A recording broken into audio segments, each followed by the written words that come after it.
and welcome to Amanda's Wellbeing podcast, a podcast where we discuss all things relating to your well-being, including interviews with experts in the fields of nutrition, physical and mental health, and my 5-minute food facts series.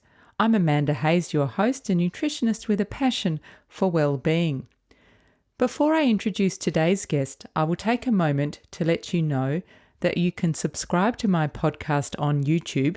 Hit the red subscribe button, or on your favourite podcast app, including iTunes, Stitcher, Spreaker, Spotify, or Google Podcasts. I'll also mention that although I will often be speaking with experts, any information or advice provided in Amanda's Wellbeing podcast is not intended to be used to treat, cure, or prevent injuries or medical conditions, and is not a substitute for advice from your own health professionals. Today, I am here with Stephanie Gaskell. Steph is an accredited practicing dietitian, an advanced accredited sports dietitian. She has a diploma from the International Olympic Committee in sports nutrition, and she's currently undertaking a PhD at Monash University in Melbourne, where she is researching in the area of exercise-induced gastrointestinal syndrome. Steph is also a very accomplished endurance runner herself, and we'll talk about that in the podcast. But the main focus of today's podcast is fueling for exercise, and in particular, how to best fuel during an endurance event. So it's my pleasure to be chatting with Steph today. Hi, Steph. Welcome to Amanda's Wellbeing podcast. So, Steph, you completed your undergraduate degree in nutrition and dietetics, and you've continued to add to your qualifications, including completing the International Olympic Committee diploma in sports nutrition and some other things as well, I believe. And your special area of interest includes sports nutrition and gastrointestinal nutrition. You've worked in clinical practice for several years, and you're currently undertaking a PhD at Monash University in Melbourne. So let's start with that. What is your PhD subject? So PhD subject, it's basically everything involved in, I guess, endurance running and gastrointestinal health. Mm-hmm. So our first study was looking at the impact of running day versus night on the gastrointestinal system, so on function and integrity. Because we know that a lot of events, particularly in ultras, they're either starting at midnight or we go through the night. And anecdotally, I was seeing a lot of individuals complain of symptoms at night. So, was there a reason for that? So that was part one. And then the next few studies we're doing is going to be looking at the impact of running duration and also running in different temperatures on gastrointestinal function. Oh, that must be really interesting. And I do want to come back to that subject, but I thought we'd better set the scene first before we dive into that. Yeah. I wonder, though, just off the top of my head, if that will impact, if your findings and the individual person as well will impact which races they choose. Because, it could, if they work out, for example, that they don't perform so well in the heat, then maybe they choose races in colder places or during winter. I don't know. So. Yeah, like typically what we then do is look at particular heat acclimation of course. processes. So you can, once we pick up things, we'll be looking at that and seeing if we can adapt that individual. But for sure, there could be some people that just, their body just can't thermoregulate to the extent that they need. So, yeah, definitely, or pace, things like that may need. Yeah. How did you actually decide on those topics? Talking with my supervisor, and his involvement as well. So Ricardo Costa has done a huge amount of work and is a gun in this area. So just learning from him. And it's great that he was a pro triathlete in his day. So it's good the team I work with, we all, have been involved in endurance and are really interested in what we're studying. So that, as well as just the experiences that I've had with people that I work with. Yeah. Yeah. Oh, great. Yeah, as I said, we'll come back to that. So what I'd like to have a quick chat about now is your running career. You have a pretty impressive running CV, I've got to say, and I'll talk about some of your race highlights. But one thing I noticed is that in 2009-10, you trained at Iten in Kenya at Lorna Kiplagat's High Altitude Training Centre. So I'd love to hear something about that. Well, how long were you there for? I was in Africa for about 4 months or so, but then in Iten and at the training camp for about 6 weeks. And what was your daily schedule like when you were there? Was there. Look, I really went over to experience how they train, and then I also was very interested in their nutrition, obviously studying dietetics. So we would tend to run 3 times a day. So we'd have, early morning run, then in the arvo another, and then in the evening another.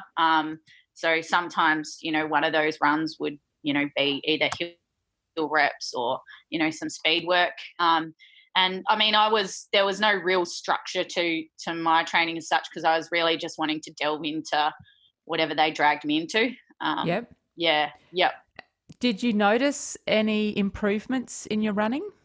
Yeah, look, that's probably hard to say, because obviously I traveled for a year in that. So, however, like I then trekked Kilimanjaro not long after that, and felt pretty good doing that. So yeah, I was lucky enough, like I was at altitude, I was lucky enough not to experience any altitude sickness. Yeah, oh, that's great. Yeah, yeah. And my body held up well, so. And you said just before about you were interested in their nutrition. So what kind of food did you eat there? Did you eat any local sort of food or? Yeah, definitely. Yeah. So a common staple they have, as you know, is ugali, so maize. So they eat that like pretty much brekkie, lunch and dinner, with the high altitude camp, because they have, people from all over the world visiting. So people that come over that are training for the Olympics and those things. So they vary up what meals they provide them. So although the locals will just at times have the ugali plain by itself and bland, they'll serve it up to us with either, legumes, lentils, or some of the fresh like beef or those types of things. So yeah, so ugali, chai tea was really common, and they have there's a lot of sugar in their chai tea. So an example would be 1 cup could contain anywhere up to 10 teaspoons of sugar. So your teeth, when I went to visit people and they'd give you chai, of course you'd want to accept that, and your teeth would just sting just because of how much sugar was in there. Far out. But that's a good way, I guess, they can get their energy in. Yeah, and just, fresh fruit. I went into the kitchen. I was involved in cooking with them. I helped them discover some things that they had in their little storeroom that they had no idea what it was or how to use it. Oh, brilliant. So, yeah, it was really fun. And when I was there, after, there are a few athletes there when I was there, but then they went. So it was actually just me for a good length of time. So that was really cool. Oh, that sounds amazing. What a great experience. Do you know, can anyone go, or is it usually? No, right. anyone can go. I went a long time ago, so I don't know what sort of setup they have now, but definitely anyone can go. You've got these tiny little rooms with, nets and everything over you, and they've got a gym. So so we would do gym quite often. They can spend a few hours in the gym. And then they had a pool as well. So I did some pool sessions. I did some sauna sessions with Lorna herself. That was really, really cool. That sounds fantastic. And I think you'd probably meet some great people there, because it's all people that love running, obviously. Yeah, I met a guy called Toby Tanzer who's written lots of books about just how the Kenyans train. Like there's one book, I think it's called Train Hard, Win Easy. It's a very well-known book. And Toby just was a wealth of info, and he was an incredible guy to meet. He's also developed like Shoe for Africa, where you provide shoes to kids in Africa. Yeah, I've heard of that. Yeah, so the reason he sort of developed that was he was running in Africa, and he basically got attacked for one shoe. Like they beat him up and they took one of his shoes, and that left him in a really bad way. But, you know, cutting the story short, he did good with that. Something positive from adversity. That's good. Yeah. As I said before, your racing highlights, I'd just like to mention a couple. In 2010, you won the Youyang's 50-kilometre race in Victoria and set a course record. In 2012, you completed the Trans Rockies, which is approximately, I think, 120 miles. That's 193 kilometres, which was a 6-day stage race, and you came 5th overall in the mixed category. And in 2013, you were the first female in the 60-kilometre Tarawera ultramarathon in New Zealand. And in that same year, you won my favourite trail race, the Eurobilla. So congratulations. And there's more, but we don't want to be here all day. So can you give us a few highlights from any races you've done? Look, I loved all of those races. For me, I love the races that are skinny trails. There's some rainforest or lots of vegetation, where it's a mix. I don't tend to like just a fire track type of trail. Yeah. So I guess the Trans Rockies was amazing for me. Just all the different terrains that we got to run through, and doing it, you know, running with a partner for the whole time, and the challenge of backing up each day. Like my coach had said at the time, you know, after day 3, the magic kind of wears off, and I didn't believe him initially, and then I was like, okay, could be up to something there.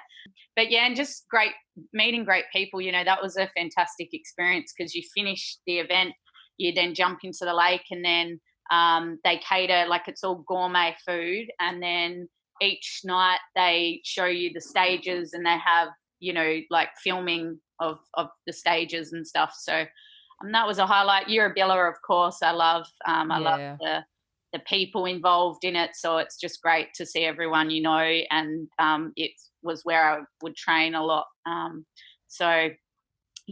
Rotorua, the race down there, that was great, apart from like the last K or 2 where I twisted my ankle 3 times. But yeah, a fantastic event there too. What is it then about the trails that keeps drawing you back? What do you love about running on the trails? Yeah. It's just always different. It's out in nature. It's away from busyness, like most people. Running is a stress relief for me. For anything, and just being able to challenge, you know, yourself. I mean, I love trail running. I love being out in nature, but also I think you're not a slave to your pace and your watch, because the terrain varies so much that sometimes you might be walking up a steep hill or whatever. And so, I don't know, you can just let all that go, which I really like. Yep. And get lost in the scenery. And yes. Anyway, the guts of our conversation today is going to be about fueling for an endurance event. Yep. And obviously, an athlete's diet is about a lot more than just the day of the event. And we can't really cover everything in a single podcast because, you're doing a whole PhD on one area. So it just shows how much information is available. So what I'd like to do is briefly touch on some recommendations about what to eat immediately before and immediately after a race, and then focus in a little bit more detail on fueling during an event or training session. As most athletes know, both professional and amateurs, fueling for an event is a vital aspect of racing and training. And if you get it wrong, it can mean the difference between a DNF, did not finish, and a great race or training session. So Steph, before a race or training session, say something that's perhaps over 2 hours in duration, what would you recommend that they eat and drink? I guess to start with, it's going to depend on obviously each individual and the type of diet that they're following. So we know that there's people that, may be following a lower carbohydrate diet, a higher fat diet. But in general, I would be recommending typically something that is, so I'm going to assume that someone is consuming carbohydrate in their diet. I would be recommending foods that are rich in carbohydrate, lower in fiber and bulk, and not too heavy on protein and fats. And then depending on the size of what they're consuming, that will then dictate how long before they need to eat that for their events. So, there's definitely people that will just be really nervous and not able to usually stomach even anything. Or something very small. So for some people, it might be something as simple as like a banana or a slice of toast. And that then may just be like an hour before, they do their event. But then for them, depending on their pace, then they may then consume, more carbohydrate during the event. An example of something that if we're consuming it 2 to 3 hours before, again, that for us, as dietitians, we'd work that out a bit more strategically, but as a simple example, it can be something as easy as some cereal. So, whether it is really low in fiber, so something like, cornflakes and a banana and a piece of toast, or some people, if they can stomach it, maybe they do prefer, wheat bix and porridge, and they just give themselves a little bit longer to digest that. So it's also dictated by someone's pace as well, and their gut tolerance. So as we always teach, train the gut and practice it in training, and you'll get to learn that. But I guess the nutrient that I tend to look at is the carbohydrate, because we know that that's the one that's generally going to be limited when we're running, pending again the duration and intensity. Yeah. And as you said, it is quite a personal choice in terms of what you can tolerate, and also I guess the time the training set or the race starts. So if something starts at 6 a.m, you're probably not going to be eating at 3 a.m, are you? Well, some people might. Some people will, like I would have. But again, it just depends on the seriousness of that. Yeah. You would have, but you're a real athlete. I probably wouldn't, because I'm an amateur. No.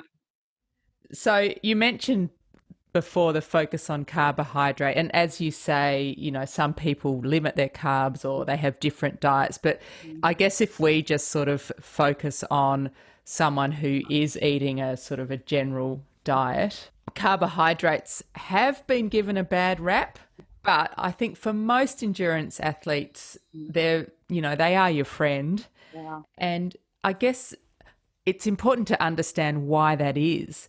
So perhaps, Steph, you could explain to us in simple terms why carbohydrates are an important source of fuel for athletes. Yeah. Basically, we can only obviously store a certain amount of carbohydrate in our body, so it is a limited supply, whereas fat, doesn't matter how slim we are, we have a plentiful supply of fat. When we exercise, the two main fuels we do tend to burn are predominantly carbohydrate and fat. And then depending on the intensity of our exercise kind of influences the proportion of what we burn. So lower intensity, like a bit more fats than carbs. And then as our intensity increases, it's going to go more into carbs. And when our intensity increases, we're not getting as much oxygen in, and we need a fair bit of oxygen to be able to burn that fat. So carbs just tend to be the more, I guess, efficient type of fuel for us to burn. So we don't really need to top up on fats when we're exercising. The other thing is, in my research and the area that I work, we actually find with endurance athletes, pending, how much they're training, actually already tend to be really good at burning fat. So, how people are trying to teach their body to burn Yeah, endurance athletes actually, just simply because the duration that they're going out training, they're actually really already pretty decent at burning fat. So they've already got that ability there. Also, what we've found in our research, and for me in gut health, is carbohydrate is actually protective to the gut. And so this is particularly important for people that are doing long duration events. We actually want that carbohydrate in there for helping protect the gut, helping encourage blood flow to the area. So I think another motivation for people is to not only see carbohydrate for a fuel purpose, but it's actually really important for our gut health. And we know in endurance sport, we do get damage to an injury to the gut. So we're really wanting to try and minimise that level of injury. That's really interesting to know. I was more focused on the fueling aspect. I wasn't really aware of the gut health aspect. The other thing too that people need to understand, and you said it, Steph, is that at any time we are burning both carbohydrate and fat. It's just the proportion that varies depending on the intensity, and I guess each person's a little bit different in terms of their metabolism. But in a long event, say over 2 hours or more, people do need to take on carbohydrate. So why do they need to do that? What happens to the carbohydrates? Basically, you're burning the carbohydrates from your muscles. So there's only a limited supply that you have there. So it again will depend on each individual. But if someone was really pushing themselves, it depends on fitness level as well.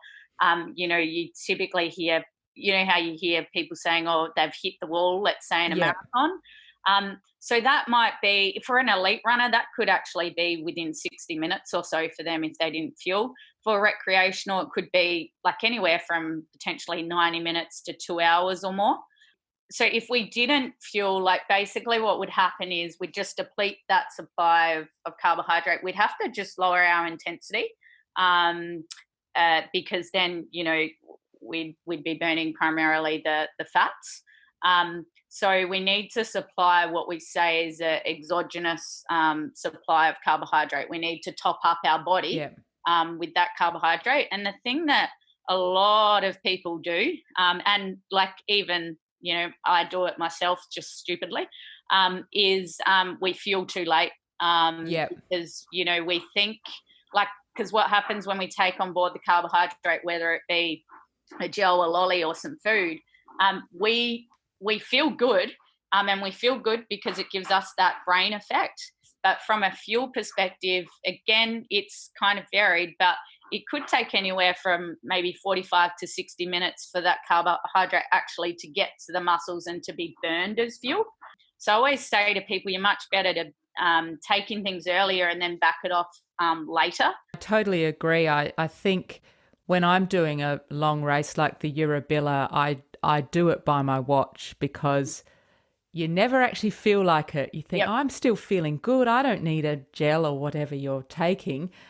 But you actually do have to get it on, into you before to give it time to metabolize and as you say, get to your muscles.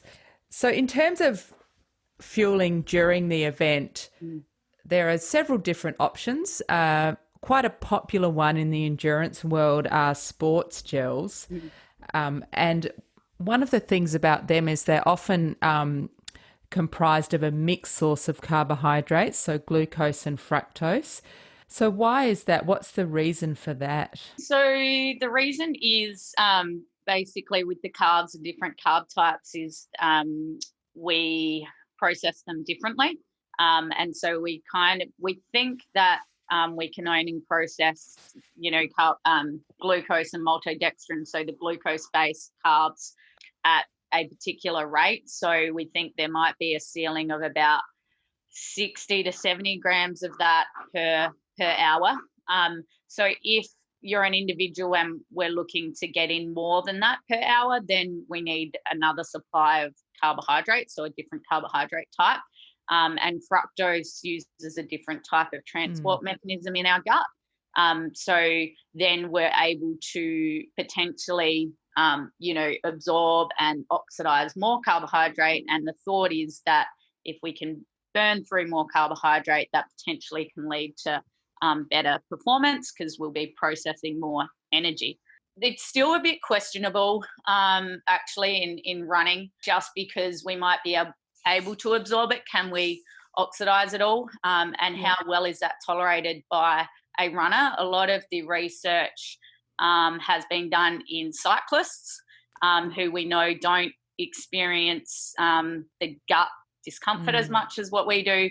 And there could be, some differences there. So, but again, as we always teach people is, we need to train the gut anyway. It's going to be really dependent, again, on, the individual and what their goals are. But that's the reason the gels have those different carbohydrate types. And that's the reason is why some gels will taste a bit sweeter than other gels, because maltodextrin is generally, not something you can taste, which is great from a flavour perspective, whereas fructose, as you know, is very sweet. Very sweet. I read an article in Runner's World that was quite interesting, and it was about some recent research saying that found that some marathon runners could eat 120 grams of carbohydrate an hour, and that had lowered their training stress and led to less muscle damage during the event. And I thought, oh, that's interesting, because as you said, I thought there was a ceiling to how much you could absorb. Yeah. Anyway, so I had a bit more of a look, and as with, everything, it probably wouldn't apply to the general population, because it was with elite male ultra-endurance athletes during a mountain marathon. They'd performed all this specific gut training before. So I thought that was quite interesting, but I don't know if that's probably the way ahead for the average punter. I'm not sure. And that's the thing, is it's dependent on the fitness level, the trainability, and also the intensity. Like if we think of ultra endurance events are typically around this kind of maybe 60% or so, and obviously there'll be surges. And then when you look at like your marathon, obviously the intensity can increase, and then the difference again then there is the duration. So shorter. So when you look at GI issues, percentage of people having issues and symptoms, gut discomfort, is about 10% or so in marathon runners. When you look at ultra endurance, it goes consistently with severe symptoms, 60% or more. And then in just like a 160 or 100K event, very easily 80 to 90% of those participants will experience symptoms. So for a ultra endurance person to be able to tolerate 120 grams of carbs an hour upon hour upon hour, when intensity is always changing as well, is questionable. And then also like just logistics of having that. So it just is so variable. Definitely in Ironman athletes and things like that. Chrissy Wellington is a pro triathlete. She used to get 120 grams carbs an hour in. So right. Well, while we're talking about GI issues, gastrointestinal issues, which is one of your areas of specialty and research, what are some of the main causes then of GI distress during exercise? Yeah, good question. It's tricky, lots of different factors. But basically when we exercise, as we know, there's kind of two main pathways that happen. We get less blood flow to the gut, obviously more going to the muscles. And then we also get changes in what we say is our neuroendocrine system, so our sympathetic, parasympathetic drive. And so those changes can then go on to influence symptoms for people, just because with less blood flow to the gut, it's going to get some injury to the gut, increased permeability, etc. And then also with changes in our nervous system and how that's functioning, we'll get changes to how well our body can digest and absorb nutrients. So our body just is not going to be functioning as well as what it is at rest, because of those sort of two main pathways. And then really, like, when an individual comes up to me and says, Steph, I'm having whatever symptoms they are, like severe nausea or vomiting or, just severe cramping and abdominal pain, there's no way really that I can say, okay, yep, it's this, because there's so many factors involved. So that's where I guess we're lucky at the moment at Monash to be able to go through and do that testing. Yeah, I guess that in a nutshell. It's called exercise-induced gastrointestinal syndrome, if anyone ever wants to look that up. But there's kind of those two main pathways, neuro and then circulatory. Yeah. And as you say, they're sort of being compromised in quotes because the body is focusing on fueling the muscles. I guess also with the mechanics of running, you're bouncing up and down and jostling around a bit, that probably impacts it as well. Yeah, definitely. Yep. You said there's injury to the gut. Is that something that then heals afterwards at rest? Yeah, yep. So it definitely does in majority. Obviously, people that take it to the next level, there's, in minority of cases, there have been people that have ended up with, colitis and part of things, but that's a minority. Generally, people that will recover. It'll just take a bit of time for that to recover. And that's also, why we need to consider their nutrition post those events, and they may not be able to tolerate, something that they put at rest because their gut has gone through this challenging experience, I guess, and it's not able to absorb and digest as easily as it can normally at rest.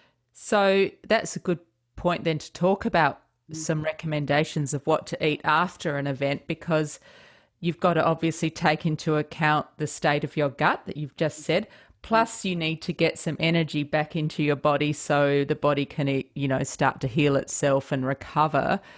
So what kind of things should people be looking at post-event? Again, it's going to obviously depend on their event, how much and things. But I would, if they have got, their gut has been compromised, the ones that are going to be easier to tolerate will be foods that what we call, and I know you would have heard of this, but foods that are lower in what we say are FODMAPs, which are just foods that are lower in fermentable types of carbohydrates. So FODMAPs stands for fermentable oligosaccharides, disaccharides, monosaccharides, and polyols.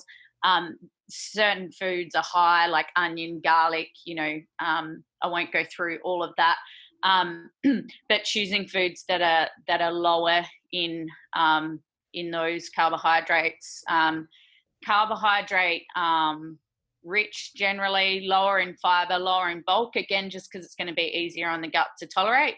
And then obviously some fluid as well. So some people, if they can't tolerate too much, it might be more so liquid nutrition is easier for them to get down. So an example could be as simple as a banana shake. And if we want it to be low FODMAP, we generally where we could switch to like a lactose-free type of milk or a rice milk sort of based option just for that post option.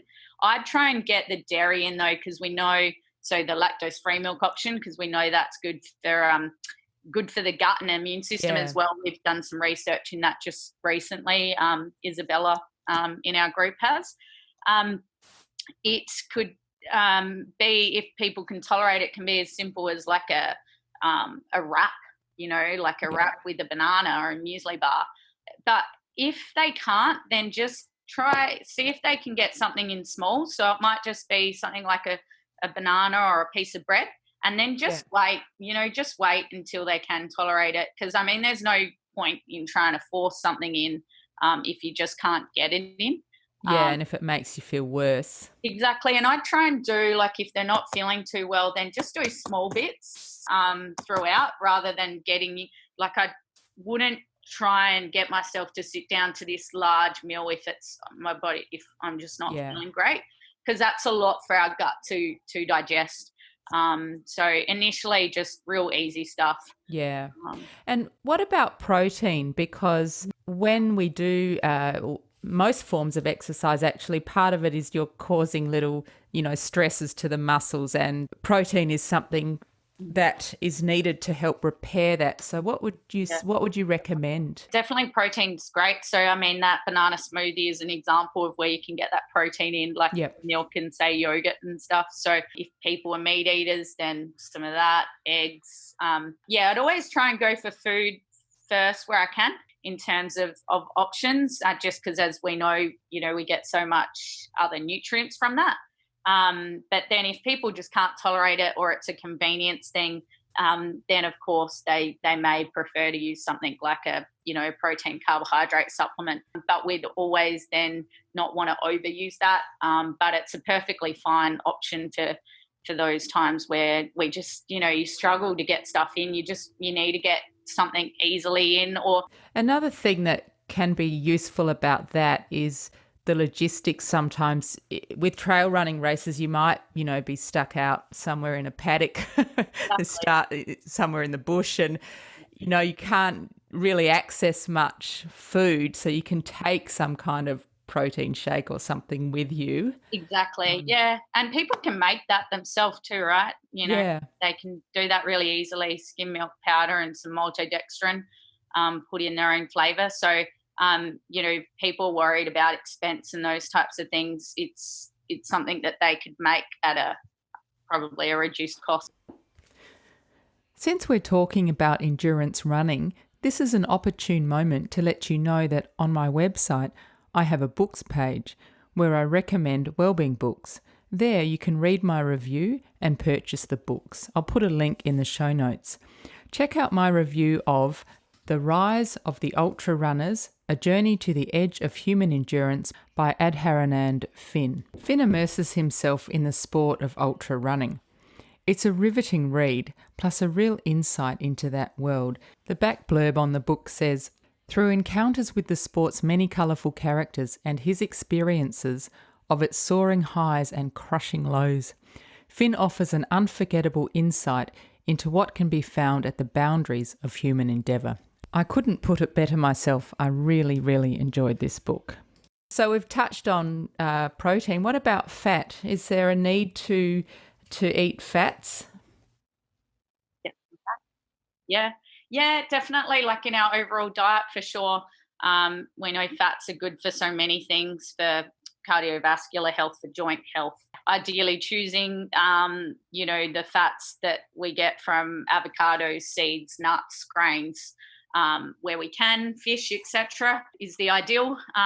Nothing wrong with getting in some other fats as well after you've just, worked your butt off. Hydration is something we haven't really talked about, and you could do a whole episode on hydration. So I just want to touch on it briefly. Can you just give us some tips on endurance athletes should approach hydration? How much should they drink and things like that? Yeah, sure. You always want to start your race hydrated where we can. So what that means is basically where our body is in a hydrated state. And that's for a number of reasons, again, helping prevent risk of gut issues, but also thermoregulation, so how well our body, manages the temperature. So that's what I'd be trying to do. How can you check that? It can be tricky. As a general overall guide, you can check, perhaps for some people, the colour of their urine, but obviously we know supplements and things like that can impact that. So then you can also check a bit more on your chronic weight change, and if that's changed significantly, then that's obviously an indicator that if it's going down a lot, we could be dehydration. So check that, start your event hydrated, and then how much to drink during is tricky. Like a tricky question. There's no easy answer. There's a lot of debate around that area in terms of, do we go according to a plan? Do we go to help according to thirst or to prevent thirst? Overall, according to ad lib, can work quite well for many. However, there are individuals, and we have definitely seen it, that just are not good at reading their need. And for those people, they may need to be a little bit more like planned. Mm-hmm. I would always encourage people, though, with anyone I work with, to try and just get some ranges of an idea of roughly what we lose. So I get them to go out and do an easy run, maybe in a cool environment, then maybe in hotter, and then at race pace. And I get them to record it on an Excel sheet just to start to get familiar with maybe roughly where they may be sitting at. And that's not then to say to them that you now need to replace 100% of that every hour. But then we think about, okay, well, am I running in a cool event or am I running in a hot event? If I'm running in a hot event, then obviously I need to try and get a little bit higher of whatever I may lose. Maybe 50 to 60% of roughly what I lose in cool. And then if it's hot, maybe 80% of Okay. what I lose. But it's a guide. It is really tricky. And as we know in ultras, the terrain, the temperature changes. So what we lose hour upon hour is always changing. So it's very tough for then someone, if they're planned and they're then getting 800 mils every hour upon hour, but then that race is getting cooler and they're slowing down, and then we keep getting that in, then that's a risk of us overhydrating. Yeah. What's your personal approach to hydration? What do you do? I generally will do find out roughly what I do lose as a range, but generally I do go drinking according to thirst. But in saying that, if I'm getting in a certain amount of carbohydrate, I do need to get in a certain amount of fluid with that, because otherwise if I'm getting, let's say I'm getting 60 grams of carbs in an hour and I'm only getting 100 mils of fluid and I'm doing that hour upon hour, then that carb's just going to be sitting in my gut. So it actually, that fluid message I find can then, if people do say just drink according to thirst, I find some people then could get into trouble if they're getting in a heap of carb and they're drinking according to thirst is quite low. Yeah.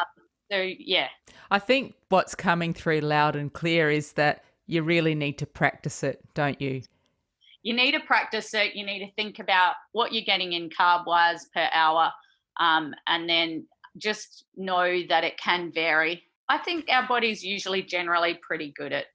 Yeah, look, I plan my carb intake in a race, but I just leave my hydration up to how I feel, and touch wood, so far that's been fine. When you're racing, what's your preferred fuel? Do you take on gels or drinks, or what do you like to do? Yeah, I used to do a lot of gels when I race, just a lot of sweet stuff, which then sometimes could definitely get me caught out. I would often quench fluids more so sometimes than the gels as well.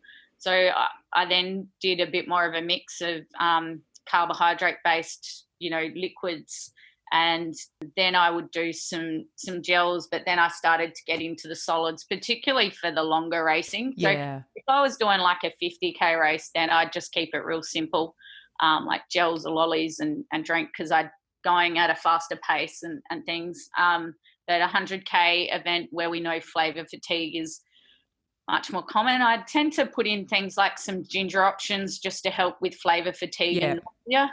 So whether it be ginger biscuits, even ginger beer or ginger lollies. Then I'd do wraps, just because for me I was doing lower FODMAP stuff too, so wraps were better than bread. Yep. And make some of those savoury, some sweet, so it might be Vegemite wraps or jam wraps. Bars, chocolate bars, little chocolate mini boosts and stuff, just psychology. So for anyone, like, there's no right or wrong answer. You get them to practice that in training. Often what I see athletes that I work with, we tend to do a bit of alternating. Might be sweet, savoury. Yeah. Or might start one way and then the other. I always also try and give, if it's a long event, we'll have a bit of sort of gut rest opportunities as well. So it might be a few hours of more solid base, but then an hour or two of more liquid base. Flavour fatigue is a real thing, isn't it? Yes. The thought of having your 10th gel makes you want to gag, I think. Yeah. And as you know, like there's so many different like gels. So there's definitely sweeter based ones, and then there's more liquid based ones. So I would generally recommend people to try and go for the more liquid based, less sweet options for long duration events. Yeah, they're easier to get down as well. They're not quite as gluggy. As I said, you've got to practice this in your training because it's an important thing to get right. So, Steph, thank you so much. And I'd like to ask you my final question that I ask all the guests. If you could recommend 2 things that all people could do to improve their well-being, what would they be? A good one. And I actually, you have put me on the spot here because I haven't thought. I would say to get out in nature, get fresh air. If you're not a runner, that's fine. Just get out and walk. I find getting out in nature is just, listening to the water or seeing the greenery, being able to say hello to people in the mornings and just smiling is a great way that I love to start my day. And if you have a little dog, like I take him for a walk and it's just, it's so amazing. And eat well because, and it's not to say that you're not to enjoy foods that are, foods that we may need to eat less often. Enjoy that as well. Enjoy it in your social occasions. But eating well has such a big impact on our mental health as well. And also as a runner, obviously to fuel. Yeah, they would probably be my 2 key ones. So if anyone would like to contact Steph, what's the best way to do that, Steph? Yep. So they can contact me through Nutrition Strategies. So details are on our website there, or just do steph@nutritionstrategies.com. Yeah, perfect. I'll put a link. Okay, great. Thank you so much, Steph. Awesome. Pleasure. Thanks for having me. And that was endurance athlete and sports dietitian Steph Gaskell. I hope you enjoyed the podcast today. If you would like to subscribe to my podcast, Amanda's Wellbeing Podcast, you can do so on YouTube or on your favourite podcast app. And there are so many of them like iTunes, Stitcher, Spreaker, Spotify or Google Podcasts. Also, you can follow the podcast on Twitter, Instagram and Facebook. If you'd like to contact me, you can send me a message via the contacts page on my website, which is at www.amandaswellbeingpodcast.com. So please feel free to suggest topics you'd like to learn more about and people you'd like to hear interviewed, and I'll do my best to deliver that to you. Producing the podcast is a labour of love. We put in a lot of time, money and effort behind the scenes. So if you enjoy Amanda's Wellbeing Podcast and would like to make a contribution, you can do so via Patreon. That will help us ensure that we continue to provide you with excellent content. To find Patreon, just visit the Contribute page on my website. Finally, please take a minute to leave a rating on iTunes. It improves visibility and will help me source excellent guests. Thank you for tuning in. Eat well, move well, think well.